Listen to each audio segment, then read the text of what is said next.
Well, it's another beautiful blue sky day, and I'm on the backside of the beaver swamp. This was swamp back here, and most of these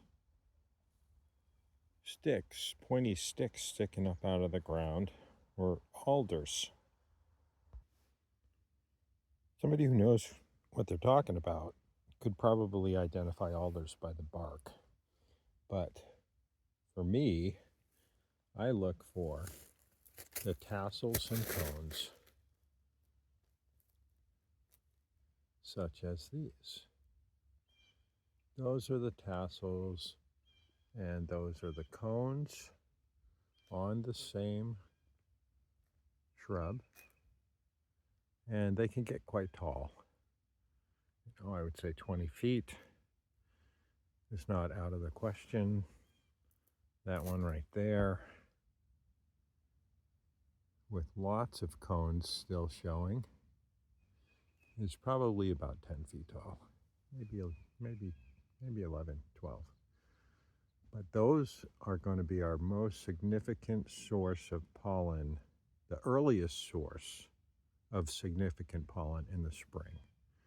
So the tassels are what produce the pollen. These are left over from last year, I believe. I take that back. Those tassels are this year's, and you can follow the development of those. And the cones are from last year, and they are quite crumbly. See if I can show you right here.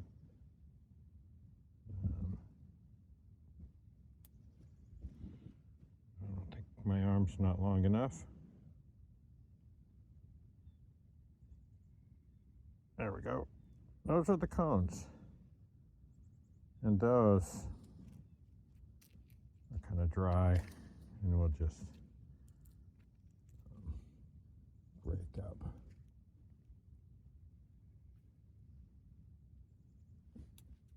Anyways, you can watch those in the spring and see around here, central New Hampshire, when those start producing pollen, then definitely the bees should be bringing in pollen. Besides alders, there's blueberries and winterberries. Their cousin, they look very similar. Well, blueberries and winterberries can look quite similar. Winterberries have a few things that keep them very identifiable. One is the males, and only the males are like this. And then the females,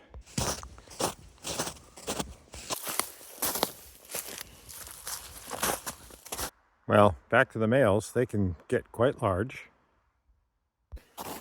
Well, I guess what I'm searching for now, I may or may not find. The female winterberry has red berries, similar in size to a blueberry, but they're kind of a low nutrition thing for birds, and so they usually don't eat them until later in the season, in the winter, when all other available stuff is gone. And so I'm going here where I think they may have left some winterberries here. You can see the beavers pruned all these shrubs, a lot of them blueberries, winterberries. This is a male winterberry. That's a male winterberry there. That looks like a blueberry. But it looks like they've cleaned out all the birds have cleaned out all the female winterberries. So back to the beaver pond. Beaver meadow can definitely be recognized by the pruning of all of these shrubs down and the pointy tips on those, making them quite like punji sticks. But here we are. That looks to be a winterberry. But this is the edge of what used to be the Beaver Pond. Just to orientate yourself again. That's where the breach occurred on the cow bridge, allowing Lambrook to flow freely. And then we were just over on the other side of the beaver lodges, on the back side of the swamp. But we'll check out the beaver lodges now. Now, as you can see, the beavers were here for quite a while. And they've pruned everything pretty far back. And as I recall, that large pine tree right there was my reference point, and you can see where the snow edge is over there. That's about where the water was. So it was swamp all the way up to there, and now it's probably only where the beavers have dug channels is there water for the most part, until you get down to about there. And then once you get to there, and that's actually a beaver pond that if I had ice skates, I could probably skate. Not, of course, not in the open water, but, and I don't know if it's going to freeze over all the way this year. We'll see. Anyways, back to the beaver lodges, which are, here's the main lodge. And that was the playhouse, I think. I don't know. As I approached the lodge, I noticed there's some tracks around there that have broken through in the snow crust, and it looks like that might be an entrance there. We'll see. From what I remember, there was a channel connecting the two of these. So we'll try not to fall in. Well, here's the two lodges, a little closer. This is the back lodge. It seemed like a secondary lodge. And it doesn't look like anybody's really torn into it. It was interesting to note when there was a lot of snow that there was a kind of a vent somewhere in that pile of sticks there that never really froze.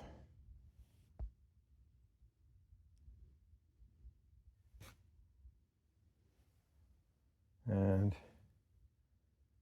so you can't really see the channel, which makes me kind of leery, but I think it goes right in through there. So I'm going to try and go over here and then cross. Well, the snow surface seems to be pretty hard.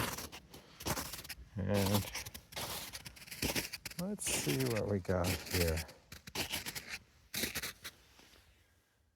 Now, it doesn't look like anybody's made any kind of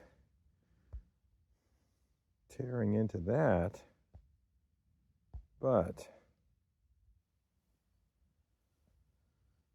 let's look around the other side. Now, this would be the north side, and as I remember, this looked like it was a submerged entrance to the back side of the lodge.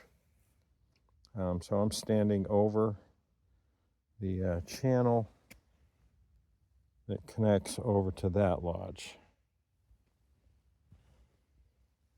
And let's do a little walk around here. Lots of activity with some footprints here. Somebody was going through here. Looks like somebody did a little digging there. And what do we got here? This is our beaver lodge as we come around on the...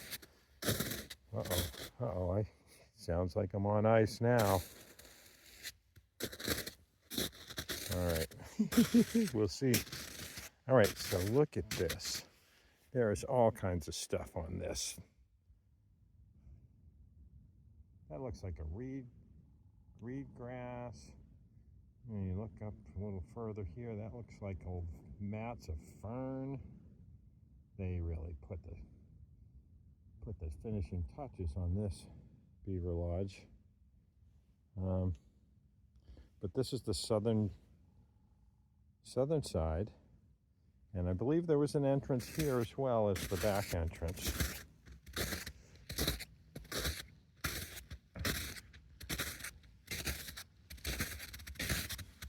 But this is still, well, it's frozen solid now. But it doesn't appear like anybody has ripped into this lodge for any reason. Of course, there's probably no beavers in here, but there could be somebody else that moved in, but I'm not seeing any tracks.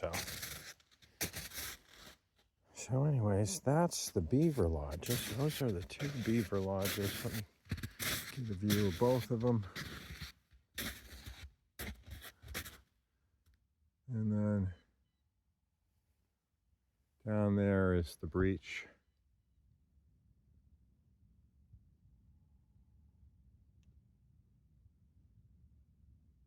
Sometimes it's so nice and still you can hear all the birds.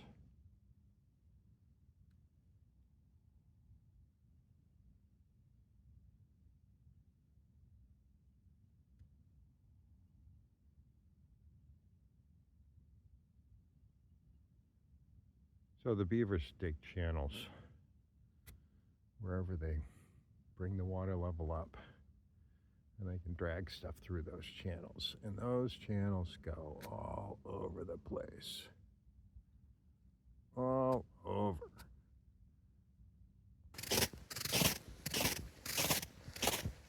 Well, this is really something when the snow surface gets to where you can walk on it like this. Not that the snow is real deep, but it's probably a foot deep that I'm walking on. So here's one of those beaver channels. This is the main course of the river. There is, or the creek, stream, but just wanted to show you a little bit of nature's artwork here. Just a little time.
Okay, enough of that.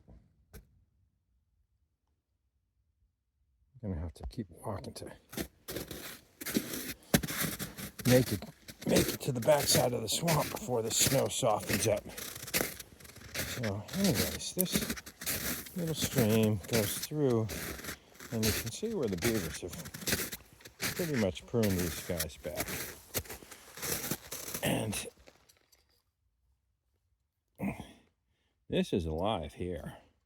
So these are going to bush back up. So this whole place is going to shrub right back up and become one thick alder swamp. But that'll take a little while. And by the time it gets real thick, then the beavers will probably move back in, another family of beavers, and start pruning again.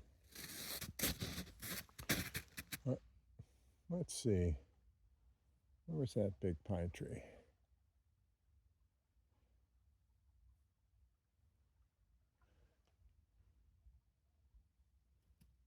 think it's one of those. But anyways, it used to be water right up to here. You can see this is kind of a beaver channel right there. Joins up with the main channel of Lamb Brook. But let's go back and see a little bit more of what beavers do. Well, all kinds of tracks.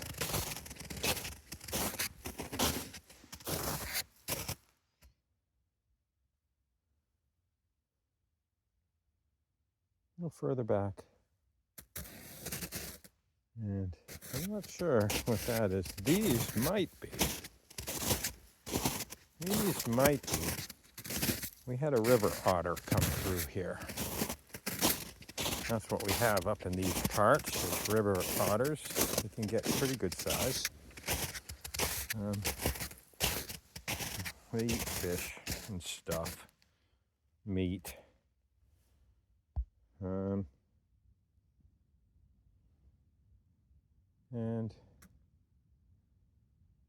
so they came up the brook. Oh, we saw their tracks 4 or 5 days ago. So these tracks have been here for a while, gotten worked by the sun. So here's a little more work where you can see the beavers have really worked on some channels here over the years.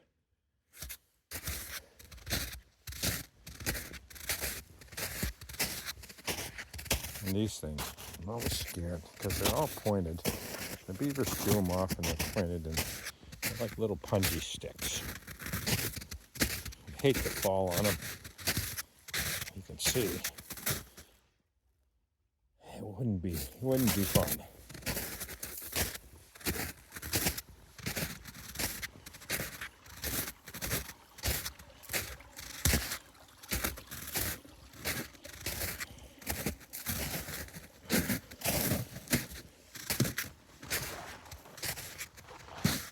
So I'm back here.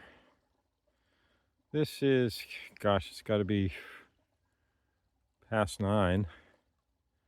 Sun's shining on this side of the swamp.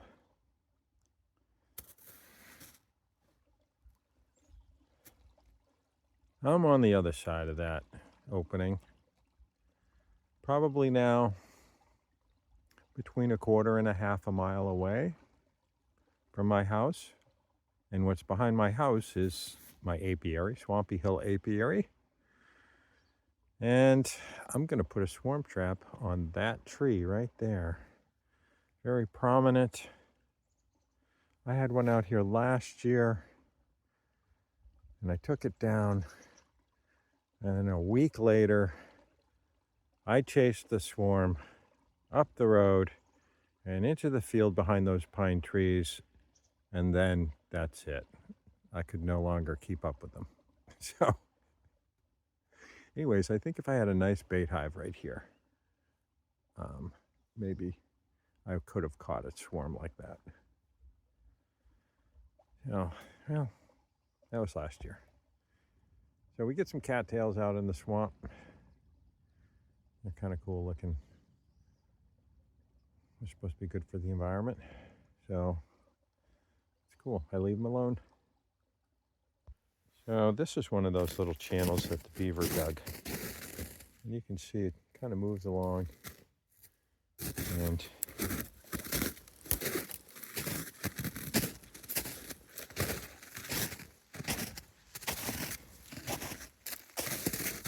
it kind of weaves around and goes up through there.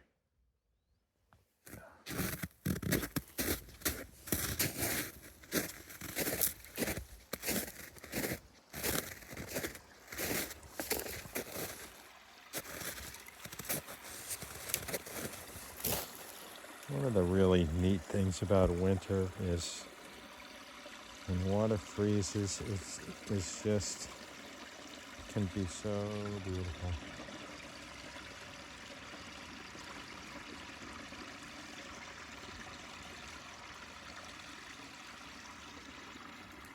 In different ways, and it freezes, snow and ice.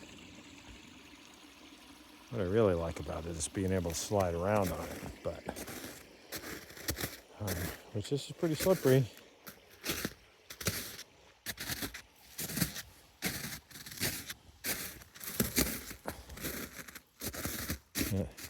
Now you can see all of this is new growth coming up. Really going for it out of this base that got pruned. So with the beavers not here, this place is going to grow up relatively fast. But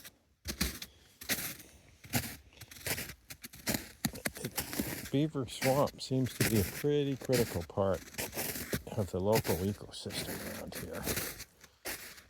And so here's a kind of like an auxiliary dam that they build. Sometimes they build a lot of dams. And this one's holding back a little bit.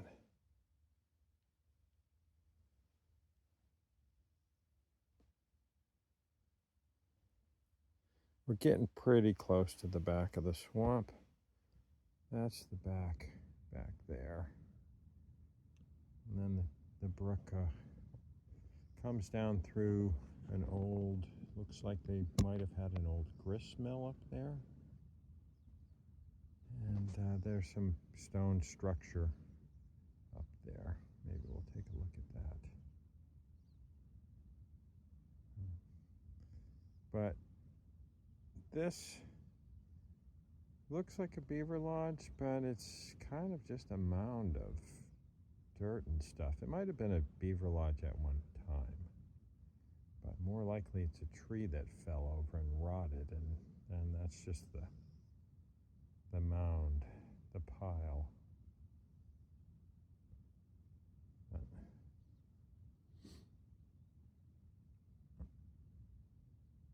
Now, I had a swarm trap here last year. This is the location I had it in before I took it down. And you can see my hanger on the tree. But the problem with checking this swarm trap is in about the 30 feet from that swarm trap to over there in the woods, every time I walk through there, I would collect probably 15 to 20 ticks. And so I don't think I'm going to reposition that for this coming year. Oh, looks like we got a crow coming through here, or a raven.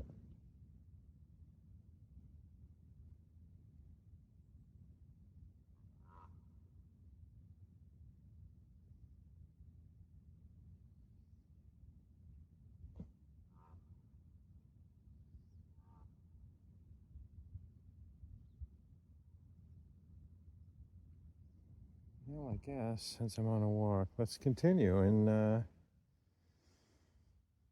push onward and upwards, upstream. Well, temperatures will get up to above freezing, up to 40 degrees Fahrenheit today. And this ice will melt a little bit, as will the snow surface, just a little bit. And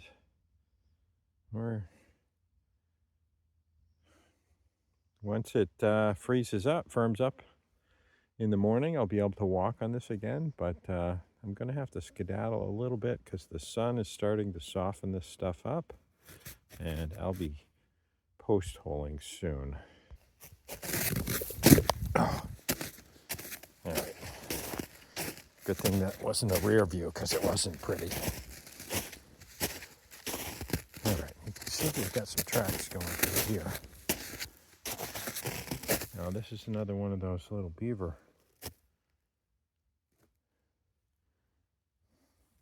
ditches.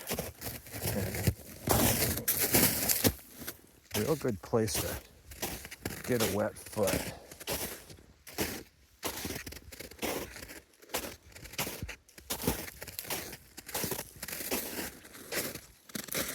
So this section of the swamp seems to be mostly cattails.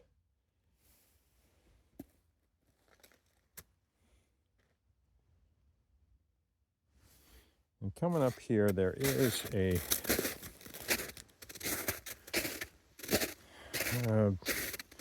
beaver ditch that I've gotten a wet foot in more than once in my explorations out here because it seems to carry enough water to keep it from icing over too much.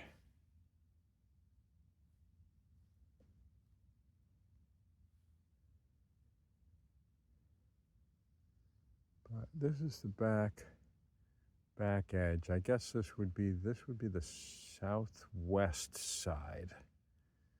Mixed hardwoods, softwoods. We've got some significant hemlock around here on this side. You can see we had white pines there, lots of pine cones up top, and they have yet to all fall. Some of the windy days we get some pine cone drop, but coming up we're going to have some pine cones coming down. So anyways, let's onward and upward. Now this is a closer look at the alders, the tassels. And as you can see, they're nice and red, they're moist. I can bend them a little bit. And so the pollen will come out of these. And we're a ways off yet. Now here's another early pollen source for us. Probably the best source of pollen and nectar early. This is the red maple. They're another one to watch. The buds haven't even started to swell yet. They won't do that for, well, if we had 5 or 6 days of 60 degrees, they'd probably do it. But they're probably 2 to 3 weeks off. We're not even into sugar season yet, and that usually lasts well into March.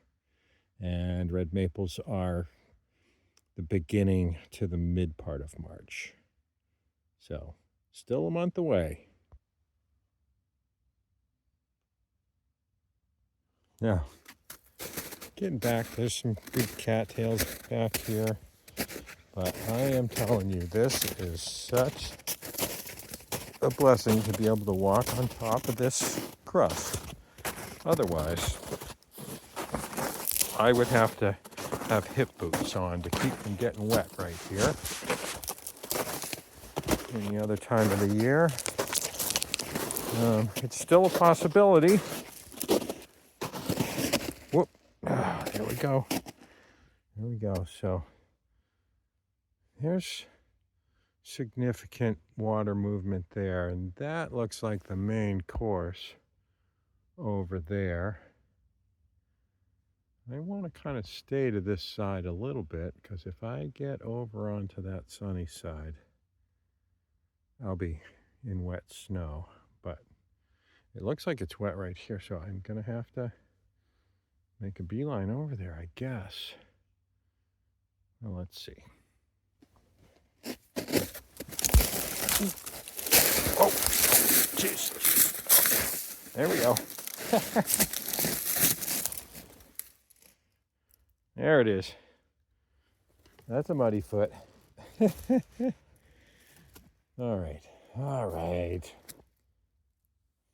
I'm gonna have to backtrack, I think. And retreat, run away.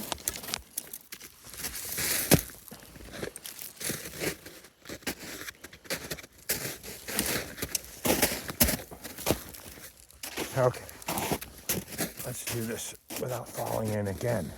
Let's see if I can do this.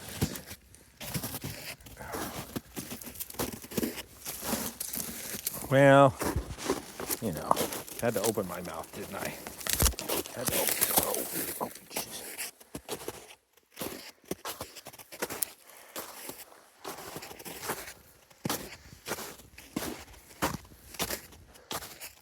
Uh-oh.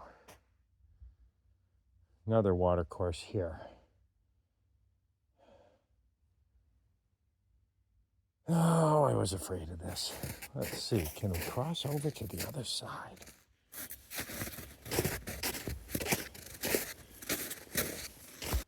Well, I obviously ran into an impasse there. And, well, I just made it across over there somewhere, I think. Uh-oh. I'm almost in the clear. Almost. There's one ice right here, I can tell. Oh yeah. I think I'm gonna make it. It's a matter of which way. I think I'm going this way.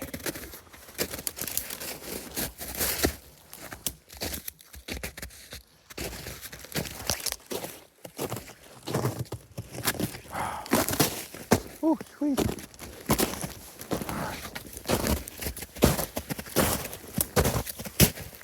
Okay. Let's see. We're in the woods now. Beautiful hemlock grove.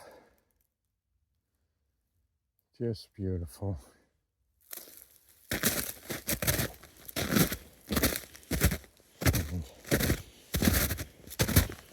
When wet snow falls, it never hits the ground. It stays up in these hemlocks until it melts.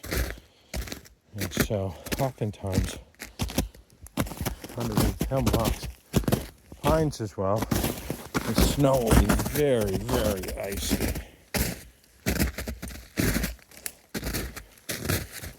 Okay, so here we are on the eastern side of the swamp. We're going through some beautiful eastern hemlock.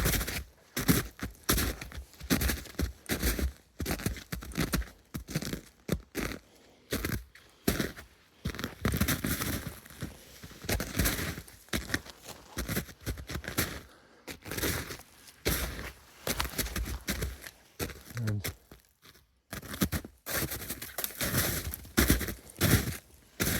kind of venture up just a little bit away from the swamp, just to kind of get in to the feel of the hemlocks.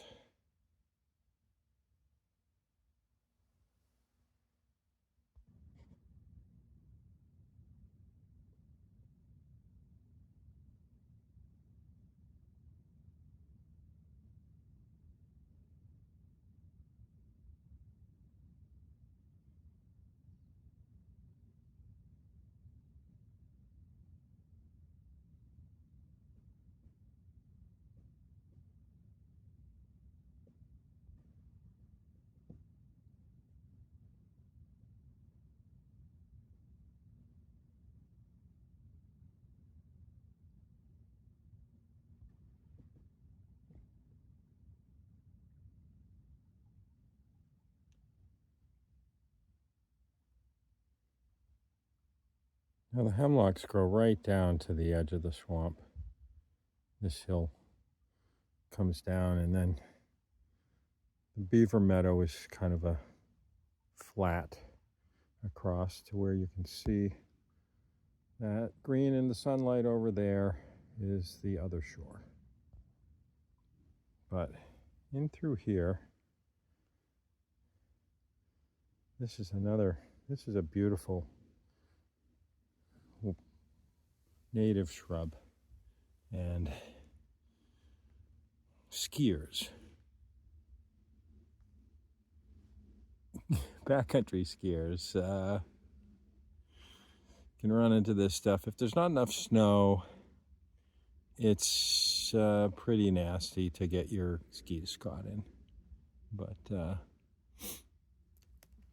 on the tips, you can see these furry little tips.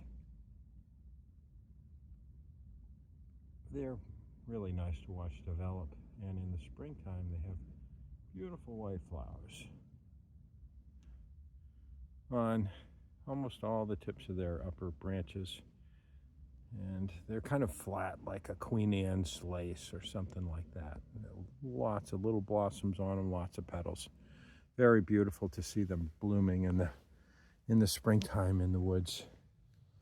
In spots like this, I mean, all of those little twiggy things sticking up, we call them hobblebush. And they are just one of the beautiful native shrubs around here.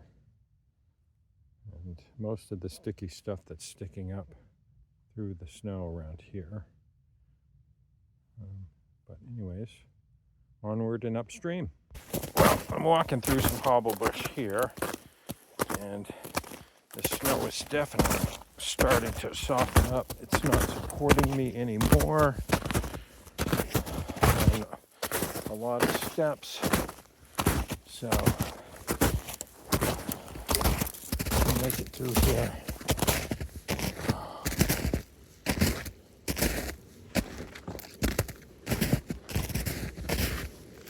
Let's see.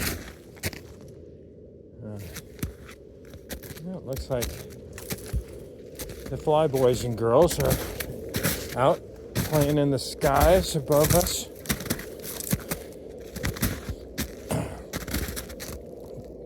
They often come up to fly around the mountains. So over the years I've seen all kinds of different fighter planes. Some up pretty close. Used to see quite a few A-10s, and they flew pretty low. They are, well, as far as a weapon of war, a pretty scary piece of machinery. Anyways, I digress. Back to Lamb Brook. This is one side, one course. Main course looks like it's running over on the other side there, but geography is starting to tighten up a little bit here. Topography starting to tighten up a little bit here, and I can hear the water from up near where the mill site is, so up near the Sluice way. So let's go a little further.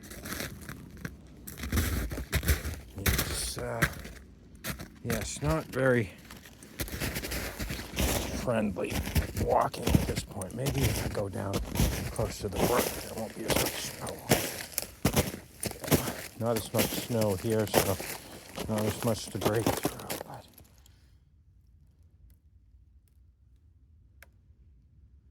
But just beautiful. Wonders of nature.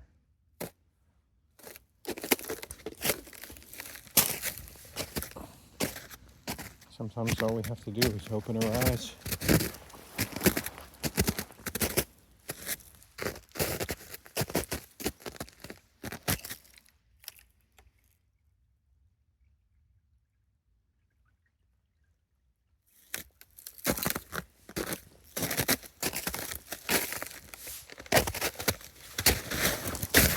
Oh, All right, so if the beavers had made it up this far, they would probably do a little chewing. They have done a little bit over there, it almost looks like. There's some snippets there. It looks like beaver chewing. But while we're right here, and we're going by all this wood and stuff, I wanted to show some folks may be into this kind of stuff. This is called a turkey tail mushroom. And it's a primary decomposer around here, and it's very colorful. I think it's Tremites versiforme and versicolor.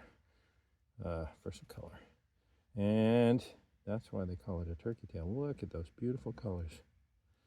And this is just growing on a stick, but these turkey tails, if you look underneath, these are kind of curled under, and they're a little bit gray, musty gray looking. These are older turkey tails. These, you probably wouldn't want to collect these, but you can collect these and make a tea out of them, or a tincture. I don't know much about tinctures and stuff, but as far as a tea goes, it has a mushroomy flavor. It's not a real strong flavor. You can get it by steeping it for, 20-30 minutes.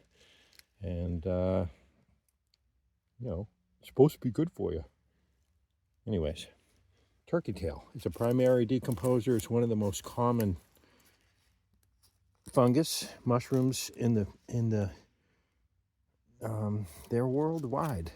So, but here you can see the backside, very smooth, almost like suede leather, or patent leather, just smooth, and little pores, no gills, little pores, very smooth, but good ones would be white there. Anyways, another tangent. Back to the beautiful brook. You can see that water level has been receding a little bit, slowly over time, and that's all that rain we got. That, believe it or not, we've had close to 4 feet of snow this season, and right here I'd say there's somewhere between 6 and 8 inches of base. So in that time we've probably had over a foot of rain, and the snowpack absorbs quite a bit of moisture, and to a certain degree, and then once it's saturated, it starts to drain out. And that little slow drop in water level of this section of the stream is probably an indication of the snowpack is draining out, and might still be draining a little bit. It still feels wet when I break through. So, but here the brook is starting to tighten up a little bit. It's still a little bit of a braided channel, so this is a bit muddy, but I think I can get across here without getting wet. Ooh, look at that. Somebody's getting something. Who's in there? Digging for somebody.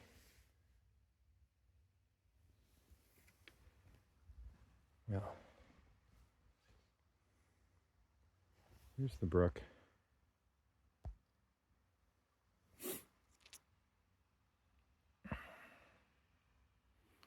As you can see, it's a little bit of a steep hill there, brook, and then a little bit of a steep hill there. And so, we're gonna go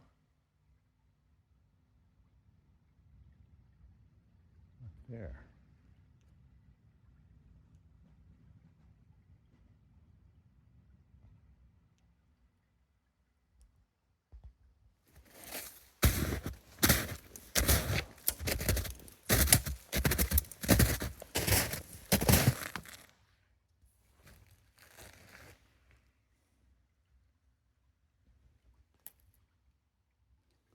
Well, that's a pretty big foot. I wonder what that is.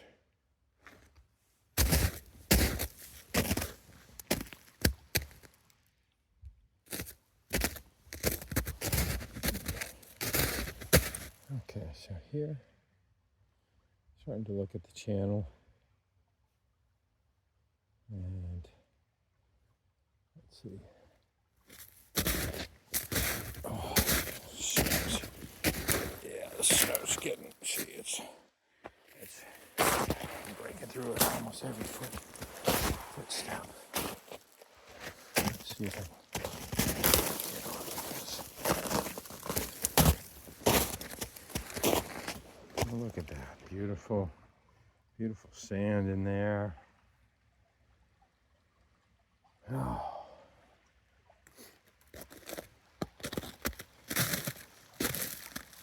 I've come up here a couple of times. Cast my little artificial fly offerings to see if I could catch anything in this little sluice way, but I unsuccessful so far. But I have been here when this has dried completely up, except for a few small puddles up near the cascade here.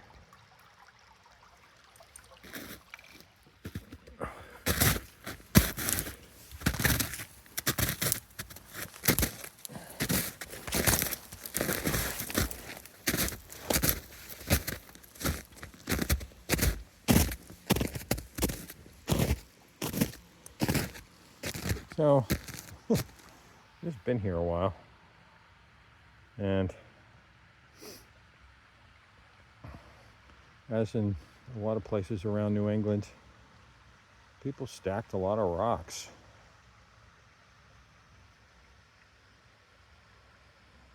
We have a lot of rocks.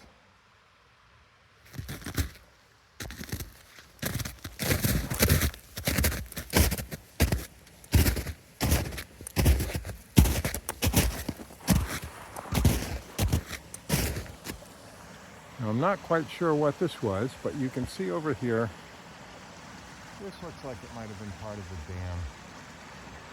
I imagine it went across at that level and went to over here. And then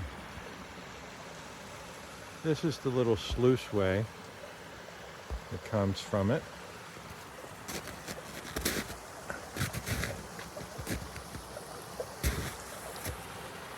And so, I don't know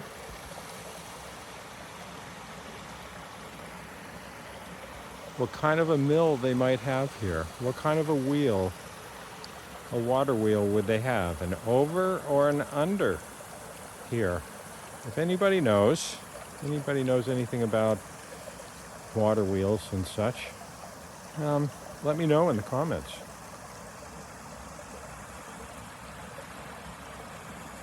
One of the cool things about ice.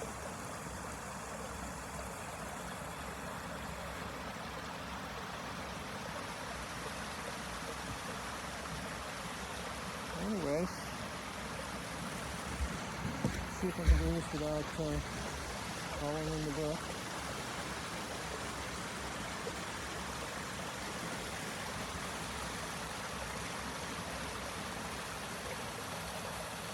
And I guess that's it for now. That is a little tour of upstream, the Beaver Pond to the mill site. Or maybe I should say the Beaver Pond to the Sluice way.